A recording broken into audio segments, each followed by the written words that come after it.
48 hours ago, investigators handling the brutal Brentwood murders released evidence that has struck terror into the hearts of everyone following this case. Newly obtained autopsy findings reveal that Michelle Reiner's final moments were even more agonizing than initially reported. Forensic pathologists now confirm she sustained defensive wounds across both forearms, indicating she fought desperately for her life before the fatal throat lacerations silenced her forever. Each emerging detail paints a portrait of calculated cruelty that seems almost incomprehensible. And the most chilling revelation? Security footage timestamps suggest Nick Reiner may have spent nearly 90 minutes inside the house after the killings, methodically cleaning evidence before fleeing into the Los Angeles night. What was he doing during those haunting 90 minutes? The answer will shock you, but first, let us reconstruct the horrifying timeline that investigators have pieced together. According to the amended indictment filed by Los Angeles County prosecutors on December 19th, the attack sequence has been narrowed to an even more precise window, between 1:47 a.m. and 2:35 a.m. on December 14th, 2025. How do investigators know this with such specificity? The mansion's smart home system recorded the exact moment when the master bedroom motion sensors detected unusual activity. At 1:47 a.m., the bedroom lights activated. Not from the wall switch Rob and Michelle typically used, but from the secondary switch near the doorway, the one someone entering from outside the room would naturally reach for first. Digital forensics experts from the LAPD's cyber division determined that Michelle's iPhone, which she kept on her nightstand, stopped all background processes at 2:11 a.m. Her health monitoring app, which tracked her sleep cycles, registered her heart rate spiking from 62 beats per minute to 158 in less than 8 seconds before the signal terminated completely. Professor David Chen, a digital forensics specialist at UCLA's School of Engineering, explained that this pattern is tragically consistent with someone waking suddenly to a life-threatening attack. The cardiovascular spike indicates extreme terror followed by rapid physiological shutdown. But the horror doesn't end there. At approximately 2:35 a.m., the home security system logged the garage side door opening and closing. Investigators believe this was Nick's exit point. What happened during the 48 minutes between the bedroom motion detection and his departure? Newly released search warrant inventories provide a disturbing answer. Crime scene technicians discovered wet towels in the guest bathroom, the very bathroom connected to Nick's living quarters. Luminol testing revealed diluted blood traces in the shower drain, sink basin, and on 2 bath towels that had been hastily stuffed into the laundry hamper. This wasn't panic, this was methodical concealment. After leaving through the garage, Nick drove his parents' 2023 Mercedes-Benz S-Class, a vehicle gifted to him by Rob just 6 months earlier, directly to the Viceroy Santa Monica Hotel, arriving at the front desk at 3:52 a.m. front desk attendant. Carlos Mendez later told investigators that Nick appeared disheveled but eerily calm, requesting a room with an ocean view despite the pre-dawn hour. He paid $487 in cash for a single night, using crumpled bills pulled from his jacket pocket. Hotel records show he never used the room's phone, television, or minibar. Surveillance footage captured him, sitting motionless on the bed for hours, staring at the wall.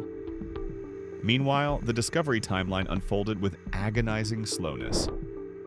At 3:40 p.m., nearly 13 hours after the murders, licensed massage therapist Yelena Kowalski arrived for Michelle's standing Friday afternoon appointment. When no one answered the doorbell after repeated rings, Elena called Michelle's cell phone. It rang inside the house, unanswered. Growing concerned, Elena contacted the couple's daughter, Rob Reiner, who lived just 4.2 miles away in Pacific Palisades.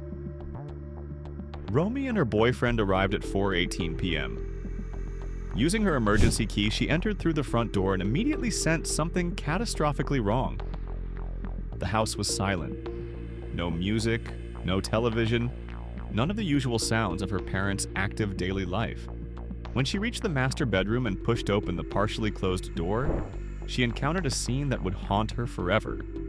Her father's body lay partially on the bed, partially on the floor, as if he had attempted to rise before being overpowered.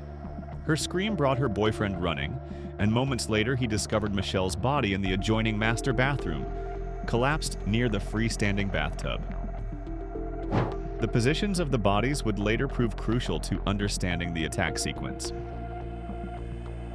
But before we reveal what forensic reconstructionists concluded, we must examine the brutal medical evidence that has left even seasoned homicide detectives deeply shaken.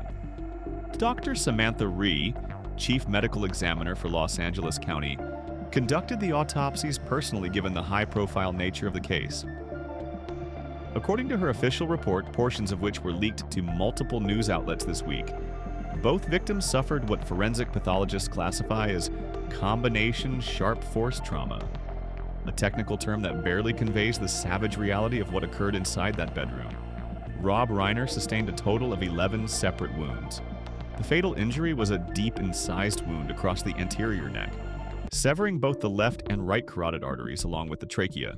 Dr. Michael Torres, a forensic pathology professor at Johns Hopkins University, reviewed the autopsy photographs at the request of independent investigators and stated, "The depth and angle of this wound indicate the blade penetrated approximately 4.2 centimeters into the tissue. This is not a hesitation mark. This is a purposeful, forceful draw cut, delivered with significant pressure and deliberate technique." The remaining 10 wounds were distributed across Rob's upper torso, shoulders, and hands. 3 defensive wounds on his palms suggest he raised his hands in a futile attempt to protect himself or grab the blade. The pattern of injuries tells a horrifying story.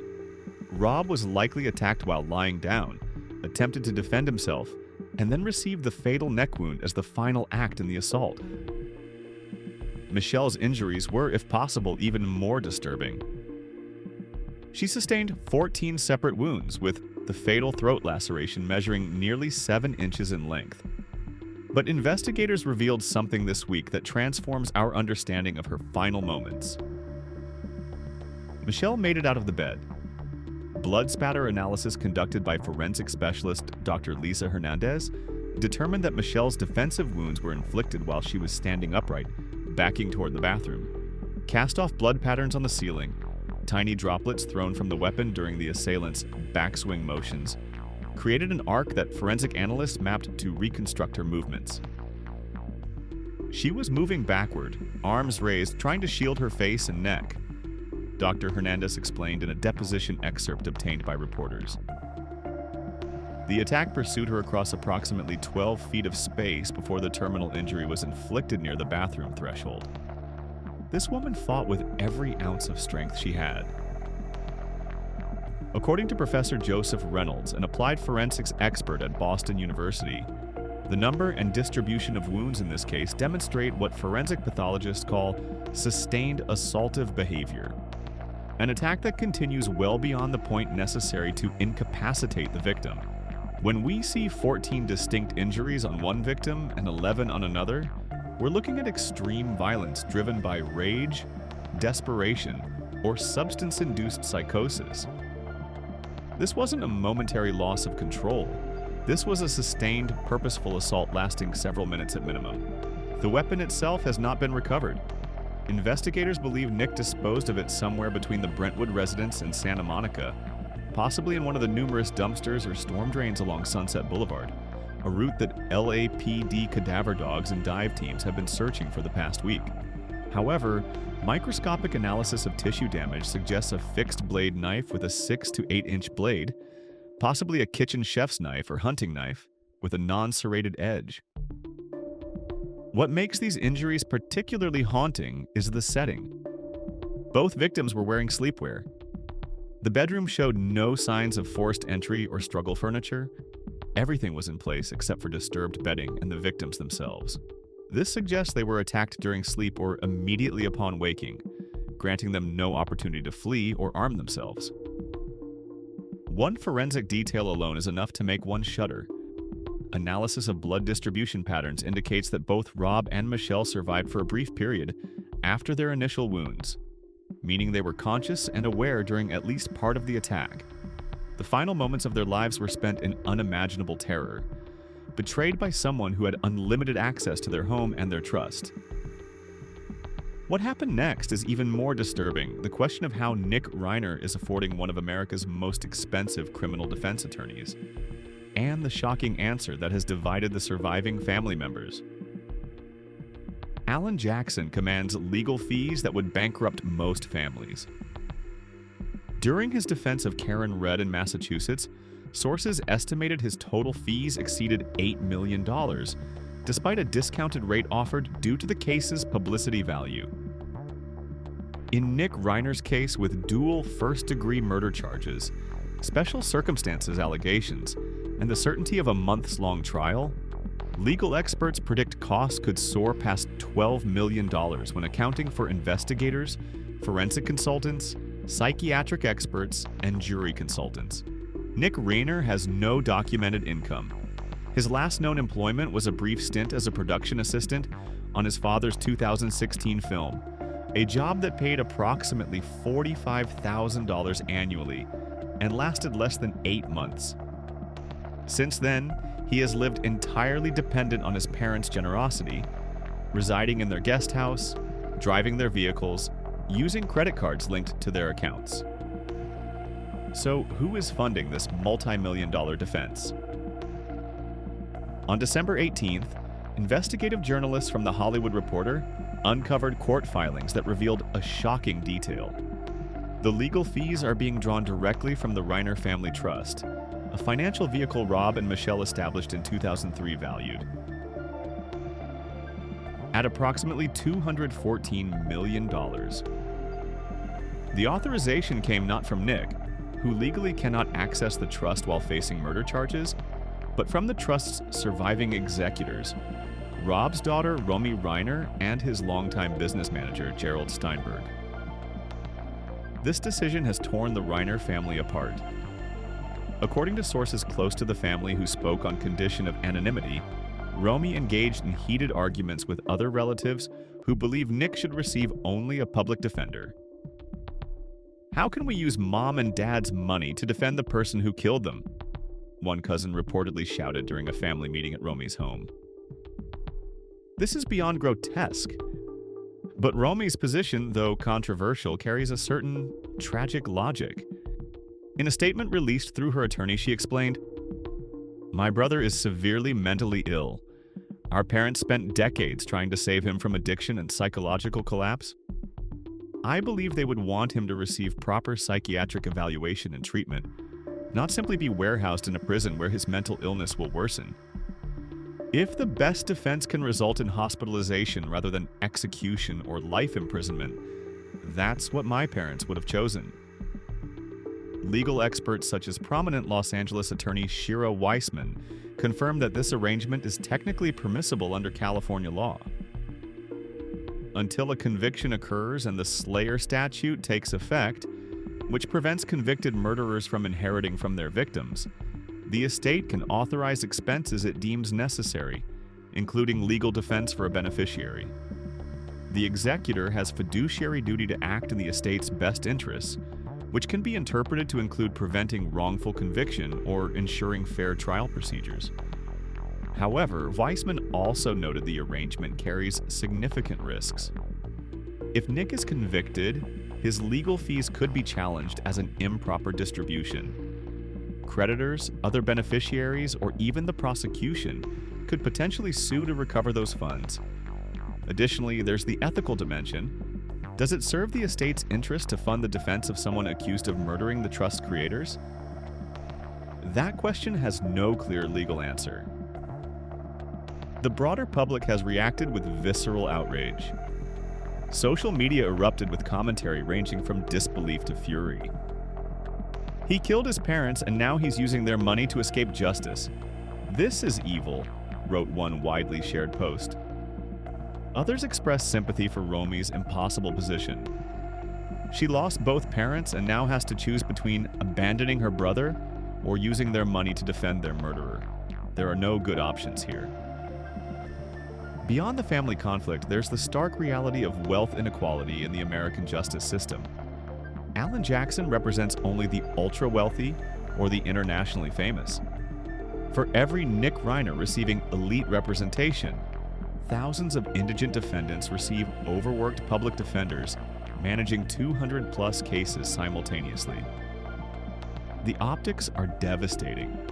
A man accused of savagely murdering his parents receives access to justice that ordinary Americans could never afford, funded by the very wealth his alleged victims accumulated over decades of work. And before turning to the courtroom developments, we must ask, could anyone have imagined that the same fortune Rob and Michelle built to secure their family's future would become the financial engine of their son's defense against charges of murdering them? The legal machinery has already begun turning, and Nick's first appearance revealed a man utterly transformed from the privileged son Hollywood once knew. On December 16, 2025, Nicholas Reiner made his first public appearance since his arrest at the Clara Shortridge Foltz Criminal Justice Center in downtown Los Angeles. The courtroom, typically open to media cameras, was closed to visual recording by judicial order, a decision that only intensified public fascination with the proceedings. Observers who attended described a young man who bore little resemblance to the disheveled figure captured in arrest photos.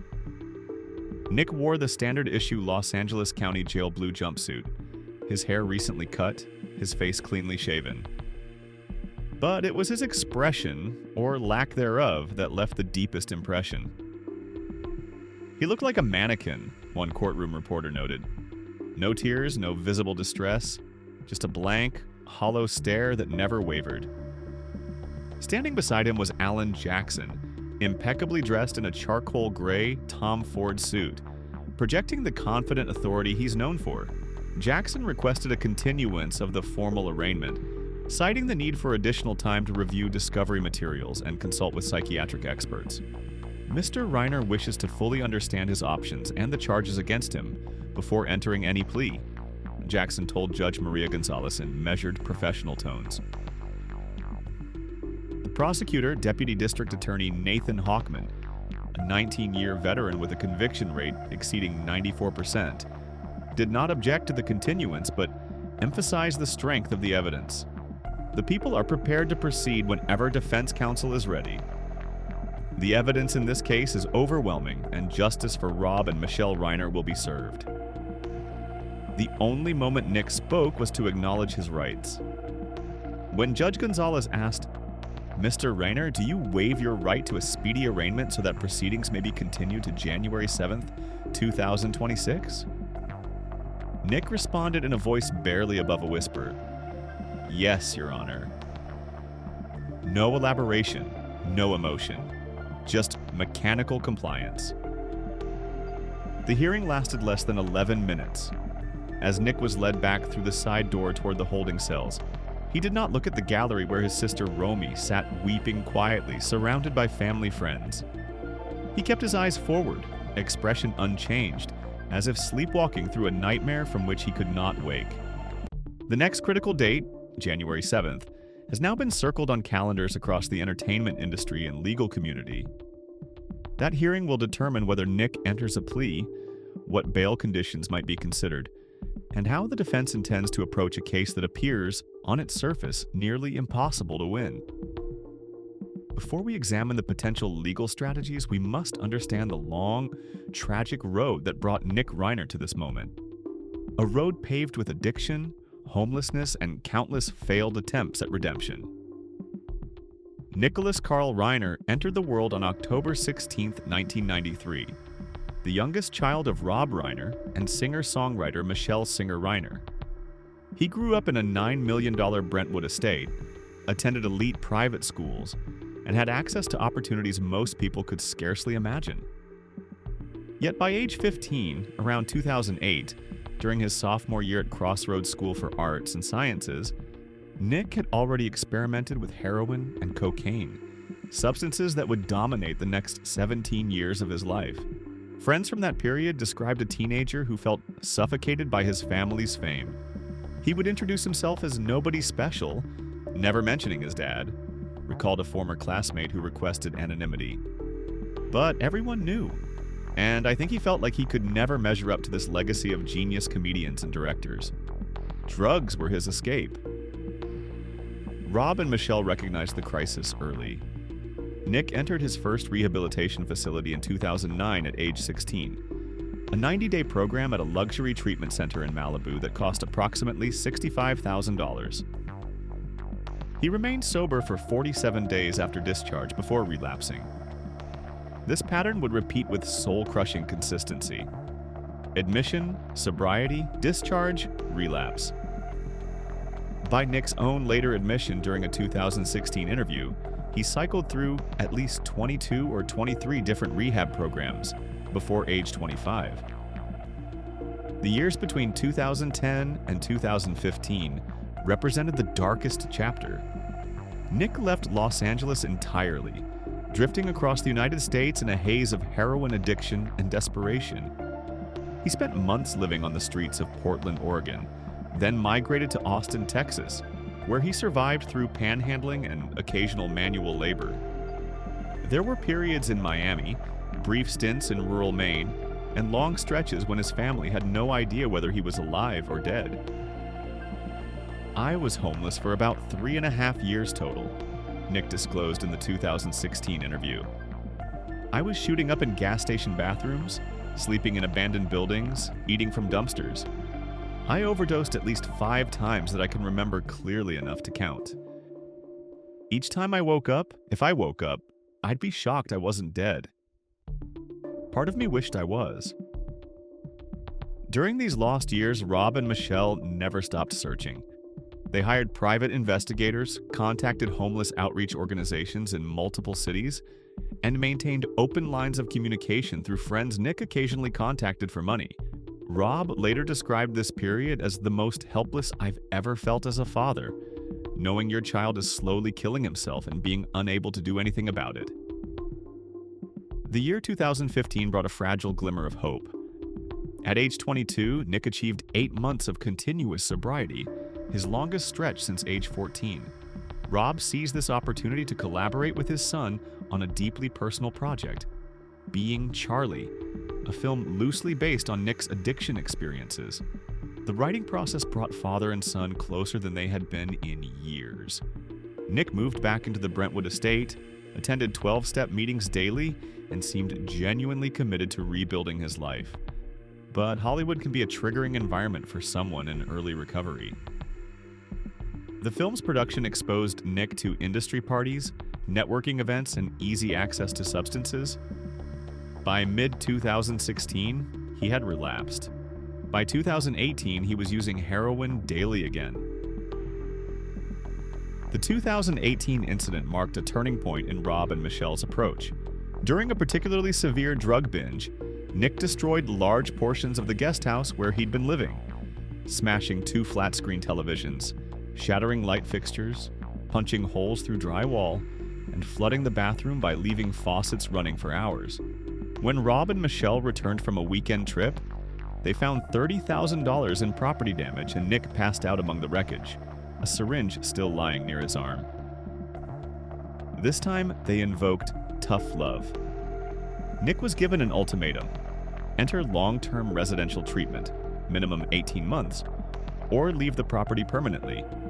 He chose neither, instead disappearing for 6 months. Family members later learned he'd been living in a tent encampment near the Los Angeles River, occasionally working day labor construction jobs to fund his addiction. By 2020, the COVID-19 pandemic created a different crisis. Nick, now in his late 20s and increasingly vulnerable to street violence and fatal overdoses, reached out to his parents in genuine desperation.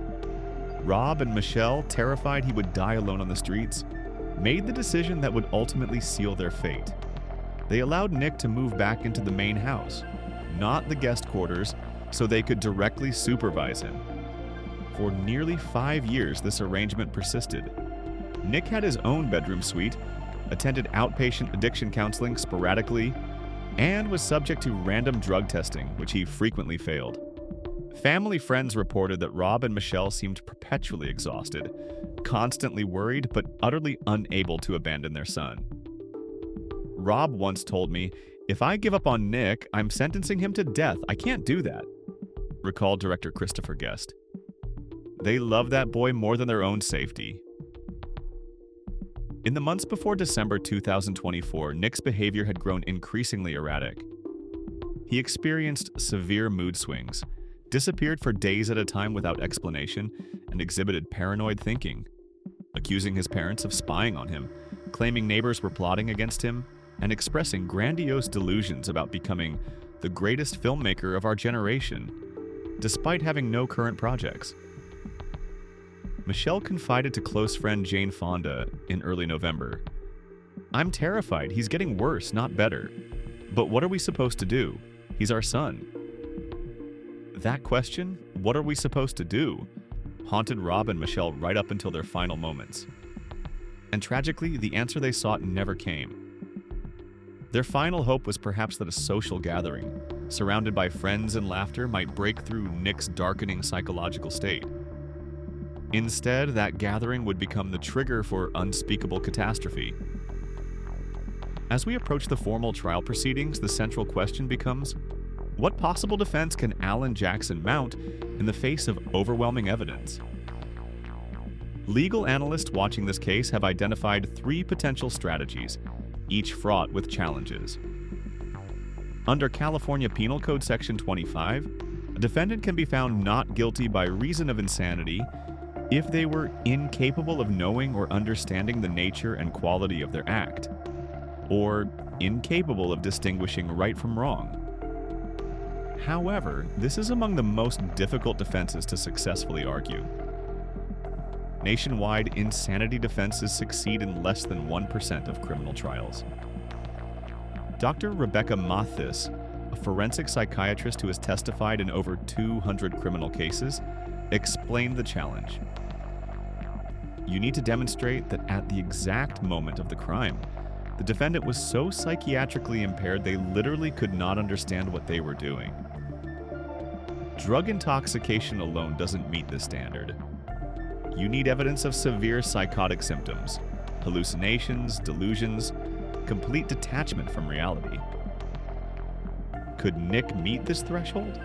His erratic behavior at the Christmas party might suggest psychological disturbance, but the methodical actions afterward, cleaning up, driving to a hotel, paying for a room, all indicate awareness and purposeful behavior.